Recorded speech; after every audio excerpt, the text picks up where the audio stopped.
भ्रष्टाचार महंगाई के लिए कांग्रेस जिम्मेदार है। मोदी जी और उनके लोग दो तरफा काम कर रहे हैं। ये कश्मीर फाइल और ये सब उसी होमवर्क के हिस्से हैं। नेहरू में और मोदी जी में क्या अंतर है? नेहरू कहते थे काम ही पूजा है, मोदी जी कहते पूजा ही काम है। फिर भी कोई दिक्कत हो तो पाकिस्तान चले जाओ।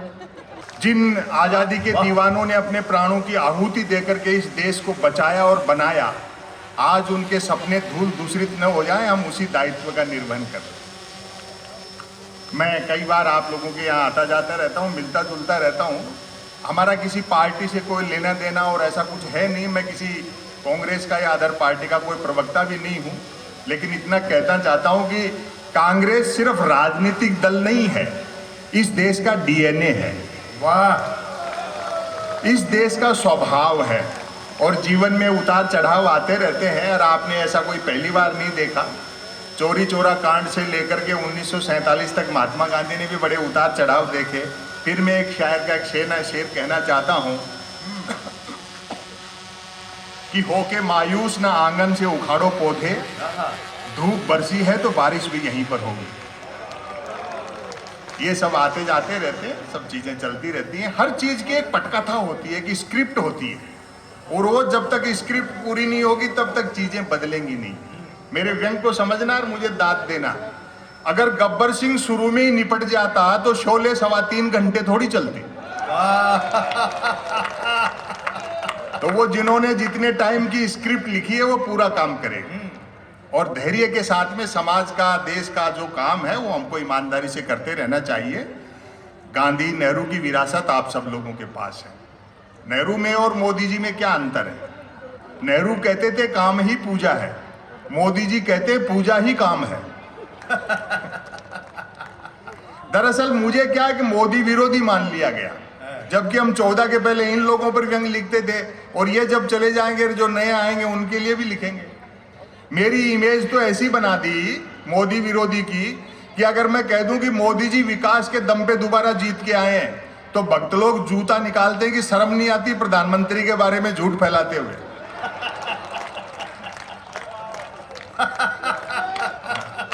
लेकिन मैं सहज रहता हूं।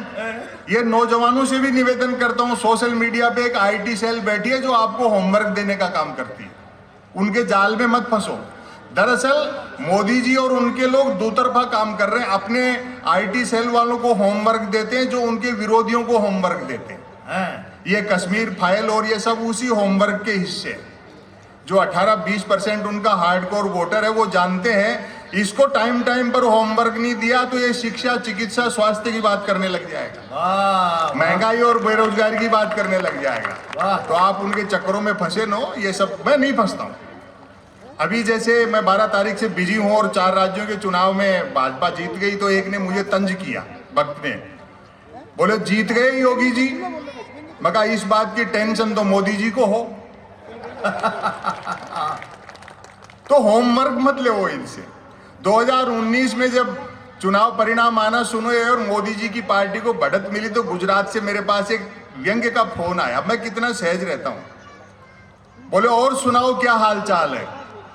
मतलब इतना व्यंग्य कर रहे थे फिर भी जीत रहे हैं। बोले और सुनाओ क्या हाल चाल है। मैंने कहा हाल चाल ठीक है और सुनाने के पैसे लेते हैं।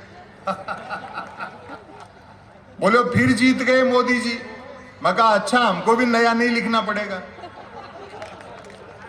तो इन सब से होमवर्क मत ले आप। ये सब चीजें आती जाती रहती है। संकट है आइडियोलॉजी का, विचारधारा का संकट है, और इस देश में कोई संकट नहीं है। जैसे आप शुद्ध कांग्रेसी हैं तो अंतिम दम तक लड़ोगे, जीवन के उतार चढ़ाव जो भी आए। जैसे अशोक गहलोत जी 24 कैरेट कांग्रेसी हैं, वो अंतिम समय तक लड़ते हैं। हमने उनको देखा है। अपनी आइडियोलॉजी से समझौता नहीं करना चाहिए। अभी तो मैं पिछले दिनों एक कवि सम्मेलन में था, सामने एक विधायक बैठे थे। मैंने पूछ लिया, मैंने कहा जी कांग्रेस में हो क्या? बोलो नहीं बीजेपी में है, कांग्रेस में घंटे भर पहले थे। ये स्थिति नहीं होनी चाहिए।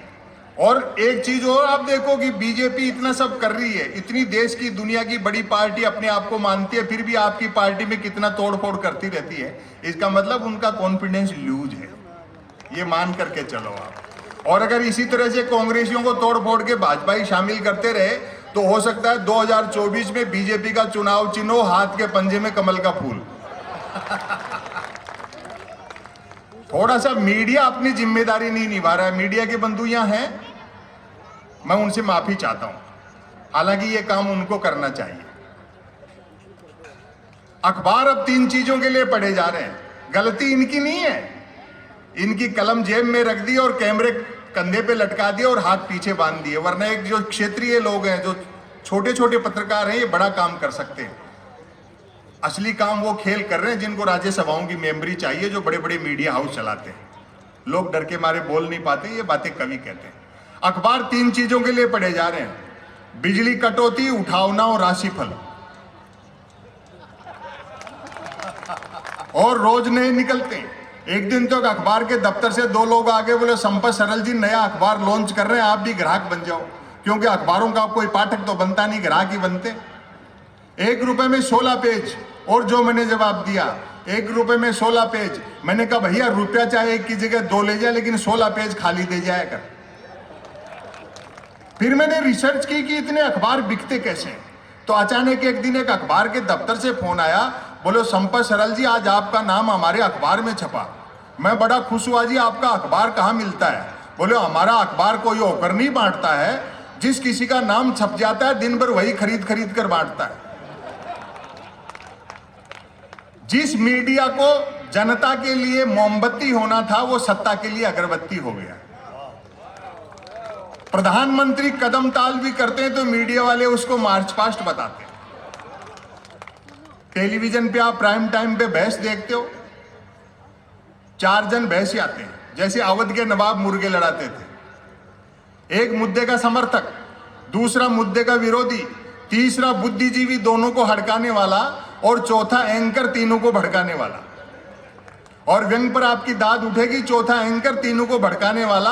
बहस होनी होती है गरीबी की रेखा पर, और करते रहते हैं रेखा की गरीबी पर। समय इनसे हिसाब लेगा, समय सबसे हिसाब लेगा, चाहे वो पुतिन का रशिया हो, चाहे हिंदुस्तान का रंग रशिया। समय सबसे हिसाब लेगा। ये प्रजातंत्र का हाल देखो, चाय पर चर्चा, गाय पर चर्चा, 1 किलो नमक मिला तो वोट दे दिया, 5 किलो अनाज मिला तो वोट दे दिया। लोगों की दृष्टि कितनी संकुचित हो गई, हमारा नागरिकता बोध कैसे खो गया। कवियों की उपस्थिति में भाई जगदीश जी यहाँ बैठे हैं। महाभारत का एक प्रसंग है, धर्मवीर भारती का नाटक है अंधा युग, उसमें एक जगह प्रसंग है, युद्ध का 18वां दिन है।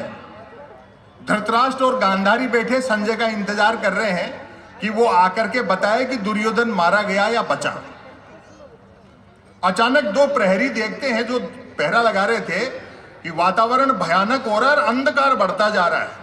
एक प्रहरी ने प्रश्न किया और जो दूसरे ने उत्तर दिया वो इस देश काल वातावरण का सच है। तालियां बजाना, फिर एक रचना शुरू करूंगा। अंधकार बढ़ रहा, भयावता बढ़ रही है, तो एक प्रहरी ने दूसरे से कहा, बोलो जरा देखना तो ये अंधेरा कैसे बढ़ रहा है। तो दूसरा प्रहरी बोला, अंधे राजा की प्रजा कहां तक देखे। भाई वाह वाह वाह वाह वाह वाह वाह। तो ये चीजें भी बदलेंगी, इसलिए आपको निराश होने की जरूरत नहीं है। माताएं बहनें बैठी हैं, उधर दुर्गादान सिंह जी पढ़ रहे थे तो बच्चे बड़े हो हुल्ला कर रहे थे। देखो एक समय ऐसा था जब मैं भी प्यार प्रेम की कविताएं लिखता था, जब तक अक्कल दाढ़ नहीं निकली थी। उबासी के बहाने भी किसी लड़की के दांत दिख जाते हैं तो मैं 5-7 गजलें लिख मारता था, भले ही वो उबासी मुझको देख करके ले रही होती थी। और एक निवेदन कर दूं, प्रकृति के, कुदरत के, सृष्टि के नियम बदल सकते हैं, औरत के प्रति पुरुष की मानसिकता नहीं बदल सकती। लेकिन इतना भी तय है कि शादी होते ही प्यार का बुखार उतर जाता है। वो चिल्लाने वाले नौजवान सुन ले, जैसे ही ब्याह की कुनेन खाई प्यार का मलेरिया गायब।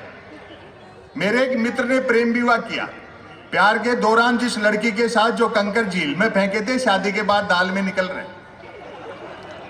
और तालियां तो इस बात पर बजाओगे, जिस लड़की को लेकर भागा था अब उसको देखते ही भागता है। शादी के 3 दिन बाद मिला, मैंने कहा नया नया प्रेम विवाह किया, पत्नी को लेकर सिनेमा जा, सैर सपाटा करके मंदिर मंदिर भटकता है। बोले भाई साहब सुना है जोड़े ईश्वर बनाता है, बस उसी को ढूंढना है। जब ब्याह शादी हो जाएगी तो इन सब की अक्ल आ जाएगी। पिछले 7-8 साल से एक कैसेट बज रहा है डीजल पेट्रोल हमारे हाथ में नहीं है, रुपया अंतर्राष्ट्रीय कारणों से गिर गया, भ्रष्टाचार महंगाई के लिए कांग्रेस जिम्मेदार है, बाकी सारी समस्याएं नेहरू छोड़ गए, फिर भी कोई दिक्कत हो तो पाकिस्तान चले जाओ। तो ऐसी चीजों को सीरियसली मत लिया करो, उसका मर्म जनता जानती है। लोग कहते हैं कि साहब पार्लियामेंट तो पार्लियामेंट, लाल किले से भी झूठ बोला जा रहा है। बड़े विद्वज्जन यहाँ बैठे हैं, उर्दू अदब के लोग बैठे हैं। मुश्ताक अहमद यूसुफी साहब ने बड़ी मार्के की बात कही है, बोले पार्लियामेंट तो पार्लियामेंट, लाल किले से भी झूठ बोला जा रहा है। तो यूसुफी साहब ने लिखा है कि बोलने वाला और सुनने वाला दोनों ये जानते हों कि ये झूठ है, तो ये गुनाह नहीं है। जब सारा हिंदुस्तान सब जान रहा है तो काहे को माथा लगाना। लेकिन आप लोगों की एक बात माननी पड़ेगी जो मुझे अच्छी नहीं लगती, एक आदमी को टारगेट बहुत करते हो आप। भाई मोदी जी के हाथ धो के पीछे पड़ गए, और कुछ नहीं तो उनकी डिग्री पे सवाल उठा दिए। जब सैटेलाइट लॉन्च होकर के अपनी कक्षा में स्थापित हो गया और धरती के चक्कर काट रहा है, फिर क्यों डिजाइन पे बहस कर रहे हो? हालांकि बाद में उनकी पार्टी के दो बड़े लोगों ने बाकायदा प्रेस कॉन्फ्रेंस करके प्रधानमंत्री की डिग्रियां दिखाई, तब जाकर इन विरोधियों के मुंह बंद हुए कि हमारे प्रधानमंत्री ने न सिर्फ एमए कर रखा है बल्कि बीए भी कर रखा है। और अभी ये राज बिहारी गौड़ पूछ रहे थे, बोले क्यों भाई साहब, जब प्रधानमंत्री इतने पढ़े लिखे हैं तो मैट्रिक भी कर ही रखी होगी। तो जब चीजें ऐसी हैं तो इन सब चीजों को माइंड नहीं करना चाहिए। बात कर रहे थे शेखावाटी की, अब मैं खुद शेखावाटी को हूं जी। तो आपने तो आदमी भैया ये सहज रह भी में ही हास्य है। 70 साल को बूढ़ो आदमी डॉक्टर का कहने गए, बोले डॉक्टर साहब घुटना में तकलीफ है। डॉक्टर घुटना चेक करके एक पर्ची लिख दी, बोले बाबा जी 2 नोटे में रगड़ जो। वो पर्ची देख करके पूछो डॉक्टर साहब लिखेड़ी कि बिना लिखेड़ी कौन सी तरफ से रगड़नी है। लेकिन शेखावाटी को आइए बोले ना भाई थे सरकार के खिलाफ, यहाँ बोले यार डरबागी की बात थी। शेखावाटी को आदमी तो भाई बात पट्टा फोड़ बोले, चाहे कोई भी हो, बात कहनी तो कहनी। 65 साल की विधवा डॉक्टर का करने की, बोल डॉक्टर साहब आंखें में तकलीफ है।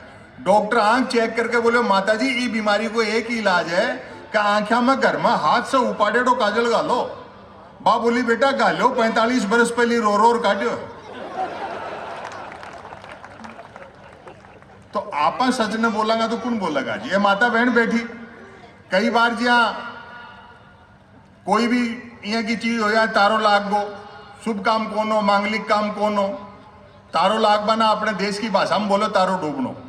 अब एक नई नई बहू बेचारी पीर जाने के लिए बैठी, तारो डूब बाड़ो। अच्छा तारो कब डूबे कोई बात के लिए आपकी सासू ने पूछ भी नहीं सके, क्योंकि तारो भी का जेठ जी को नाम। तो एक दिन परेशान होकर के अपनी सासू ने पूछे, बोले सासू जी हो जेठ जी को नाम कब डूबे वो? तो सासू बोली बहू बीननी तो आई जी थी नहीं डूब गो। अच्छा एक मैं थाने अंतिम बात बताऊं, रचना सुनाबा सु पहले इन्हें थे मोदी जी सु और अडवाणी जी सु मत जोड़ जो। हाँ मन मालूम है जोड़ोगा थे बैठे। हाँ वो एक ताऊ बस में सफर कर रहे हो भाई, अडवाणी जी ने थोड़ी मालूम होगा मोदी जी पांव छूबा के बहाने जमीन खींच लेगा। वो एक ताऊ बस में सफर कर रहे हो तो एक नौजवान सिगरेट सिलगाई, सिगरेट की चिंगारी उछल करके ताऊ को कुड़तो चल गो। ये बुजुर्ग लोग जाने सब है, अडवाणी जी भी सब जान रहे हैं, पर बोलवा को टेम को ने के करे बेचारा। सिगरेट जलाई, चिंगारी से ताऊ को कुड़तो जल गो, ताऊ कुछ नहीं बोले।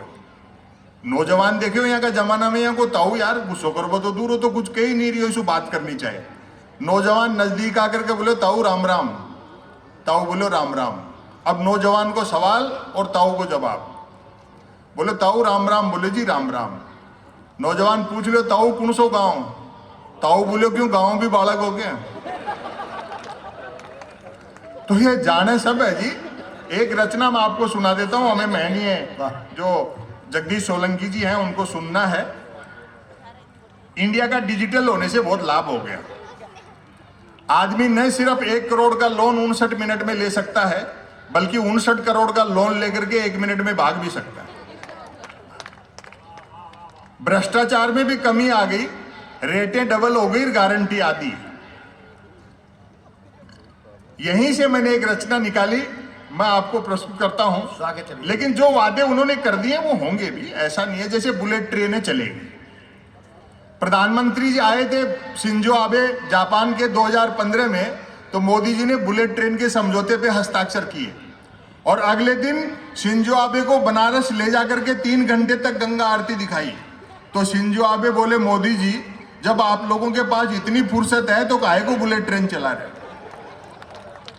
निरर्थकताओं से पाट दिया पूरे देश को, सबको धंधे से लगा रखा है, जो बुनियादी मुद्दे वो गायब हैं। तब मैं एक रचना आपको सुना देता हूं, छोटी सी रचना। स्वागत है। रचना का शीर्षक है मन की बात। एक शब्द से किस तरह व्यंग निकलता है, मोहब्बत चाहता हूं आपकी, देखिए। शरद जोशी जी, केपी सक्सेना जी व्यंग पढ़ते थे, मैं उसी परंपरा का निर्वहन करता हूं। मन की बात। कोई कुछ भी बात करे, बात कुल 2 ही प्रकार की होती हैं, एक काम की बात और दूसरी मन की बात। यदि आप मेरी इस बात से सहमत नहीं हैं तो फिर आपकी अलग बात है। वाह, एक आदमी ताली बजा रहे हैं, आप भी रहने दो। नहीं, ऐसे लगता है ना पूरी भीड़ का लोड अकेले आदमी पे आ गया। यूं तो बात काम की हो या मन की होती, दोनों बात ही हैं, लेकिन दोनों में बेसिक डिफरेंस ये होता है कि काम की बात में मन नहीं होता और मन की बात में काम। असल में तो मन की बात की ही इसलिए जाती है ताकि काम की बात नहीं करनी पड़े। मन की बात कुछ कुछ वैसी ही होती है जैसे सदैव 2 व्हीलर चलाते रहने वाले के कभी कार हाथ लग जाए तो वह खाली सड़क पर भी हॉर्न बजाते हुए चलता है। मन की बात एक तरफा होती है जैसे देवता वगैरह मुंह डालने पर आकाशवाणी कर दिया करते थे। मन की बात एक प्रकार का मौखिक प्रसाद होती है जिसे पाने के लिए भक्तों को हाथों की बजाय कान फैलाने होते हैं। अब व्यंग तक पहुंचेंगे आप। मन की बात के साथ विषय का लफड़ा नहीं होता। पता नहीं मोदी जी किस सब्जेक्ट पे बात शुरू कर दें, विषय का लफड़ा नहीं होता। यानी कि मन की बात बिना विषय की होती है क्योंकि वह मन की बात होती है। यदि मन की बात भूले भटके किसी विषय पर आ भी जाए तो कोई माई का लाल अंत तक नहीं पकड़ सकता कि मन की बात आखिर हो किस विषय पर रही। काम की बात अपने काम से काम रखती है, जबकि मन की बात का प्रचार करना पड़ता है कि फला तारीख को इतने बजकर इतने मिनट पर मन की बात होगी। पता लगते ही मन की बात को ही काम की बात मानने वाले उछल पड़ते हैं कि वाह मजा आ गया, फला तारीख को इतने बजकर इतने मिनट पर काम की बात होगी। काम की बात सुनी न जाए तो अच्छी खासी काम की बात भी मन की बात होकर रह जाती है, जबकि मन की बात को सुनने वाले मिल जाएं तो बात कोरी मन की बात होने के बावजूद बड़े काम की बात बन जाती है। और बारीक व्यंग देखना आप, शायद जगदीश जी भाई साहब पहली बार सुन रहे होंगे। वैसे सुनने वाले न मिले, ध्यान दें, और व्यंग अच्छा लगे तो मुझे दाद दें। वैसे सुनने वाले न मिले तो मन की बात दीवारों से भी की जा सकती है, क्योंकि मन की बात करने वाले ने सुन रखा होता है कि दीवारों के भी कान होते हैं। वाह वाह वाह वाह वाह वाह। और व्यंग अगली पंक्ति में है, आपके हाथ खामोश न रहे, दीवारों के भी कान होते हैं, बल्कि वह तो यह तक मानकर चलता है कि जिनके कान होते हैं वे दीवार ही होते हैं। वाह। मन की बात अक्सर शुरू यहां से होती है, भाइयों और बहनों। बस इतना सुनते ही मन की बात के मुरीद भाई बहन सांस रोककर मन की बात ऐसे सुनने लगते हैं मानो सुनने के लिए जिंदगी में अब सिर्फ यही काम की बात बची। काम की बात करने से बचने की एकमात्र तरकीब है कि तुरंत मन की बात शुरू कर दी जाए। यह अलग बात है कि लगातार मन की बात करते रहने वाले से फिर लोग उम्मीद भी नहीं रखते कि वह जिंदगी में कभी कोई काम की बात भी करे। वाह वाह वाह वाह वाह। समापन की ओर बढ़ता हूं, समय की अपनी सीमाएं हैं। मन की बात अक्सर ज्ञान सिखाने जैसी होती है, जैसे कक्का बारखड़ी सिखाते हैं। अब ध्यान से सुनना, मन की बात अक्सर ज्ञान सिखाने जैसी होती है, जैसे कमल नल पर चल, कमल झटपट चल, कमल झटपट नल पर चल। ऐसी मजेदार मन की बात का नतीजा भी मजेदार निकलता है। सुनने वाले प्रेरित हो, खुद को कमल मानकर उठते हैं, मटका बाल्टी उठाते हैं और न सिर्फ नल की ओर चलते हैं बल्कि नल की ओर झटपट चलते हैं। और अब व्यंग पर आपकी तालियां चाहूंगा। वहां पहुंचकर माथा पीटते हैं कि हाय, नल से तो पानी नहीं हवा निकल रही है, अर्थात नल तो कमबख्त खुद मन की बात कर रहा है। वाह वाह वाह वाह। देखो कितना खूबसूरत व्यंग समझ रहे, सुन रहे हैं। श्रोताओं के इस रिएक्शन से प्रभावित होकर मन की बात करने वाला तुरंत अपनी अगली मन की बात शुरू कर डालता है। कमल घर पर चल, कमल झटपट चल, कमल झटपट घर पर चल। मन की बात करने वाला अनजाने में भी मन काम की बात नहीं करता। वह जानता है कि काम की बात करने से सब काम में लग जाएंगे, तो फिर मन की बात कौन सुनेगा। वाह वाह वाह वाह वाह वाह वाह। अतः अंत में मैं फिर दोहराना चाहूंगा कि कोई कुछ भी बात करे, बात कुल दो ही प्रकार की होती हैं, एक काम की बात और दूसरी मन की बात। यदि आप मेरी इस बात से सहमत नहीं हैं तो फिर आपकी अलग। वाह वाह। मैं समझता हूं कि समय और सुना देंगे, लेकिन क्या समय की अपनी सीमाएं हैं। वक्त आता है, वक्त जाता है, वक्त को संभाल कर रखिए, वक्त बेवक्त काम आता है। अजीत, हाँ सुना दो। दो बड़े कवि और बैठे हैं। नहीं आप एक सुना दो। मैं तो खैर सुना ही दूंगा, क्योंकि मेरा अगला प्रोग्राम जो है वो 6 दिन बाद है। हम तकनीक के दौर में जी रहे हैं। मैं शेखावाटी महोत्सव के नाम ऐसी रचना मैं आपको सुना करके जा रहा हूं जो YouTube पे बहुत लोगों ने सुनी होगी। थोड़ा सा आप धैर्य रखेंगे, इससे अच्छा मैंने आज तक लिखा नहीं है। हम तकनीक के दौर में जी रहे हैं। टेक्नोलॉजी ने भौगोलिक सीमाएं कम कर दी, आदमी से आदमी को दूर कर दिया, और अब तो आदमी खुद से भाग रहा है, खुद से दूर हो रहा है। वो समय याद करो जब जीवन में सुविधाएं कम थी तो सुख बहुत था, संघर्ष था तो रोमांच भी था। वहीं से मैंने एक रचना निकाली, वे भी क्या दिन थे। पुराने जमाने के जो विरोधाभास थे उनका आनंद ले। बहुत अच्छा आप सब लोग सुन रहे हैं। वे भी क्या दिन थे, ताली वाली नहीं बजे, कोई खास बात नहीं, आप तो बहुत अच्छा सुन रहे हैं। वे भी क्या दिन थे, वे भी क्या दिन थे जब घड़ी एक आध के पास होती थी और समय सबके पास था। पूरे रंग में आ जाओ आप। आज की तरह नहीं था कि फेसबुक पर 5000 दोस्त हैं और परिवार में बोलचाल बंद है। वाह वाह वाह वाह वाह। तब मोबाइल तो क्या, लैंडलाइन फोन तक नहीं होता था, अतः झूठ सिर्फ आमने सामने मिलने पर ही बोला जाता था। खान पान शुद्ध था और याददाश्त अच्छी थी। हर व्यक्ति को 7-7 पीढ़ियां याद रहती थी, अपनी भी और गाली गलौज होने पर दूसरों की भी। हमारी प्राथमिक शिक्षा तो ऐसी थी जिसमें शिक्षा प्राथमिक नहीं थी। हमारा 50 बच्चों, 3 अध्यापकों, 2 पेड़ों और 1 कमरे का स्कूल हुआ करता था। आज तो इतने के बल पर लोग यूनिवर्सिटी चला रहे। वाह वाह वाह वाह वाह। पढ़ाई लिखाई को लेकर कतई तनाव नहीं रहता था, क्योंकि हम विद्यार्थियों और अध्यापकों के बीच एक समझौता था कि सप्ताह में 3 दिन वे स्कूल नहीं आएंगे और 3 दिन हम। बोलचाल में राजस्थानी का इस्तेमाल होता था, और एक पंक्ति ऐसी आएगी जिस पर आप तालियां रोक नहीं पाएंगे। व्यंग देखें, बोलचाल में राजस्थानी का इस्तेमाल होता था। हिंदी सिर्फ शहरों तक सीमित थी और अंग्रेजी तो पीने के बाद ही बोली जाती थी। कई प्रकार के खेल कूद थे। अब तो बच्चे गेम के नाम पर वीडियो गेम खेलते।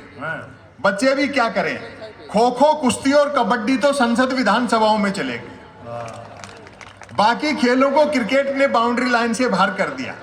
जो चैनल खोलो क्रिकेट। एक दिन तो मैं भी टाइम पास के लिए देख रहा था, तो कमेंटेटर ने बड़ी ऊंची फेंकी कि जब से धवन और कोहली ने मूछें रखी हैं तब से धुआंधार परफॉर्म कर रहे हैं।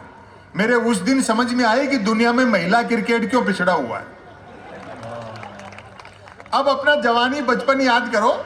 हालांकि क्रिकेट तब भी खेला जाता था, बैट का मालिक बैटिंग करता था और बॉल का मालिक बॉलिंग। फील्डर भी यही 2 होते थे।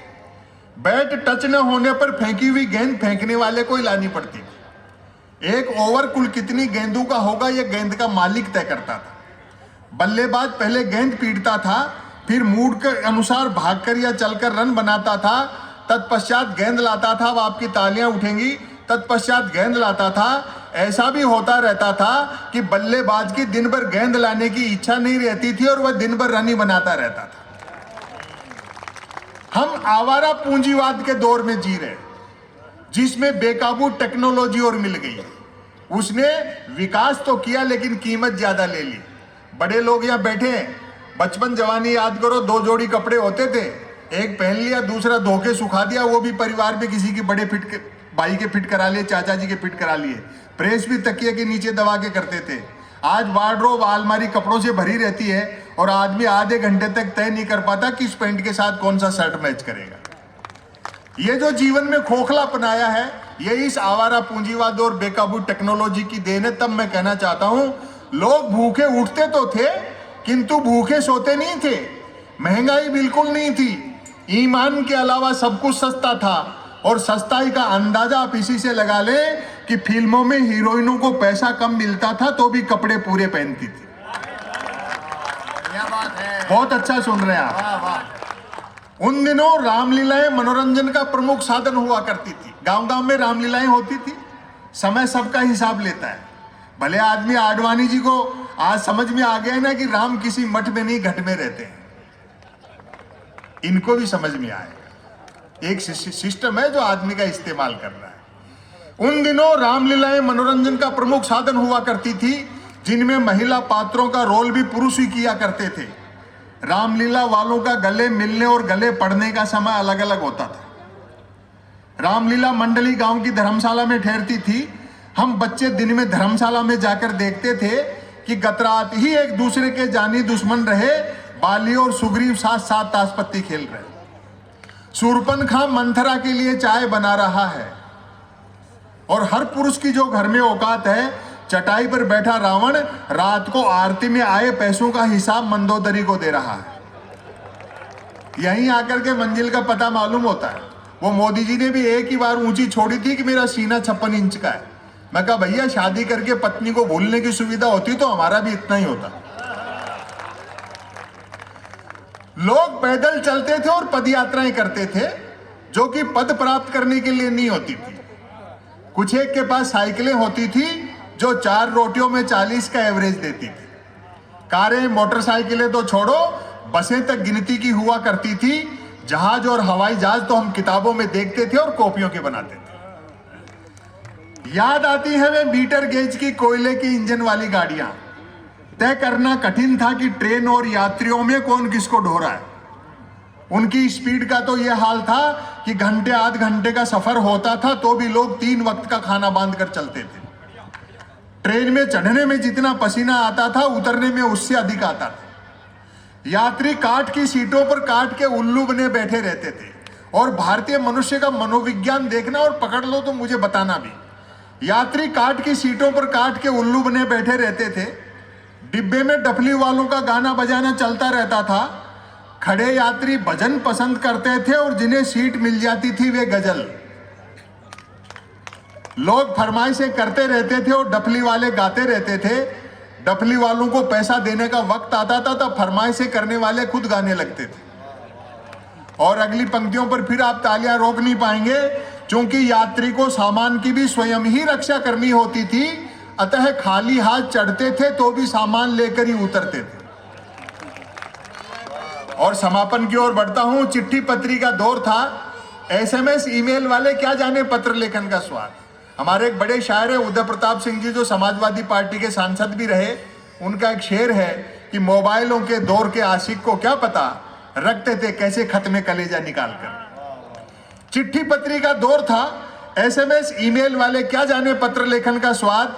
पत्रों में व्याकरण अशुद्ध होते हुए भी आचरण शुद्ध होता था। मैंने तो स्वयं कई बार अपने पिताजी को चरण स्पर्श की जगह आशीर्वाद लिखा है। खत लिखता हूं खून से स्याही न समझना, अर्थात प्रेम पत्र लाल स्याही से लिखकर अपने खून से लिखा बताने का रिवाज तब भी था। परिणाम भी वैसा ही निकलता था। जिन्होंने वैसे प्रेम पत्र लिख लिख कर कबूतर उड़ाए थे, आज बेचारे शादीशुदा और तोते उड़े हुए हैं। शादी से याद आया, तब शादियों में व्यर्थ का धूम धड़ाका और दिखावा नहीं होता था। बस 2-4 बाराती बैंड पर बजती बीन की धुन पर नागिन डांस दिख कर लेते थे, क्योंकि तब बीन बनाने के लिए रुमाल ही 2-4 बारातियों के पास होते थे। और इस लेख का महत्वपूर्ण बंद है, समापन कर रहा हूं। वह टीवी नहीं रेडियो का युग था। कुछ भी कहो साहब, प्रधानमंत्री की मन की बात से रेडियो के तो अच्छे दिन आए। पहली बार जब मोदी जी ने रेडियो पे बात की मन की, तो राष्ट्रपति ओबामा ने अमेरिका से बधाई दी कि मोदी जी आज तो आपको रेडियो पे देखा। वह टीवी नहीं रेडियो का युग था। व्यक्ति बंदूक भले ही बिना लाइसेंस के रख सकता था, किंतु रेडियो के लिए लाइसेंस अनिवार्य था। याद आते हैं अमीन सयानी का बिना का गीतमाला, जसदेव सिंह की हिंदी कमेंट्री, कृष्ण कुमार भार्गव, देवकीनंदन पांडे और रामानंद प्रसाद सिंह के समाचार। और अब आपकी दाद मिलेगी, गर्दन झुकाकर बीबीसी तो ऐसे सुनते थे जैसे आज बीबी से सुनते हैं। अंतिम पंक्ति में पढ़ रहा हूं, समापन पर तालियां बजा देना वरना इसको फिर शुरू कर सकता हूं। सच है, ये पंक्ति साथ रखना, बच्चों को सुनाना। हमने क्या खो दिया, कितनी कीमत दे दी। सच है, गन्ने का रस सूख जाए तो वह लाठी रह जाता है, तब हमारा जीवन कछुए की तरह था। आज हम खरगोश की तरह दौड़ रहे हैं, अर्थात भाग सब रहे हैं और पहुंच कोई नहीं रहा। मैं चाहता हूं, बड़ी मोहब्बत दी। कवियों को शिकायत थी कि साहब सुन नहीं रहे, लेकिन देखो एक एक व्यंग का आपने जो आनंद लिया। दुर्गादान सिंह जी के गीत हो, चाहे हरित हिंदुस्तानी का बतरस, भाई महेंद्र अजनेबी का व्यंग हो, चाहे मनीषा शुक्ला जी की वंदना और गीत, बहुत मन से आप लोगों ने सुना। मैं चाहता हूं कि भाई रास बिहारी गौड़ जो अजमेर से आए हैं और इस कार्यक्रम का संचालन कर रहे हैं, वो भी आकर के अपनी बात रखें। आप तालियां बजा करके उनको आमंत्रित करें। रास बिहारी।